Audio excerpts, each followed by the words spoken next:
Fast, ফাস্টার, fastest আর সবকিছুর উপরে সবার উপরে আছেন একজন মহেন্দ্র সিং ধোনি।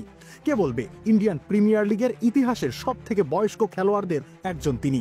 অথচ যেভাবে সূর্যা কুমার যাদবকে স্ট্যাম্পিং এর ফাঁদে ফেললেন তাতে মনে হতেই পারে এমএসডি বয়সটাকে ধরে রাখতে পারেন। তার জন্য স্কিলই সবকিছু, বয়সটা শুধুই একটা সংখ্যা।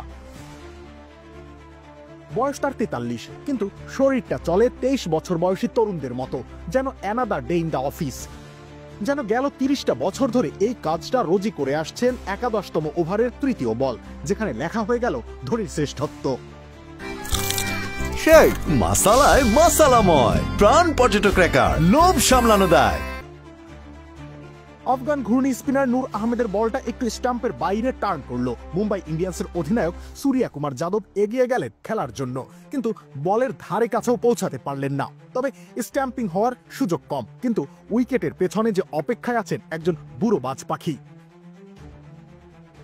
সূর্যার পা পৌঁছানোর আগেই ধোনির সেই বিদ্যুৎ গতির স্ট্যাম্পিং, চোখের পলক ফেলতে না ফেলতেই বেলস শূন্যে উঠে গেল। থার্ড আম্পায়ারের কাজটা শুধুই আনুষ্ঠানিকতা মাত্র। ধোনি জানেন, গোটা চিপক জানে ওটা আউট। গোটা স্টেডিয়াম তখন একটাই সুর গাইছে, ধোনি ধোনি। হ্যাঁ, চেন্নাইয়ে ধোনি একজনই, আর এক একটা মুভমেন্টই মাঠকে উদ্বেলিত করতে পারে, খেলার গতি পাল্টে দিতে পারে আজও। রবিদ ইসলাম রনি, খেলা ৭১।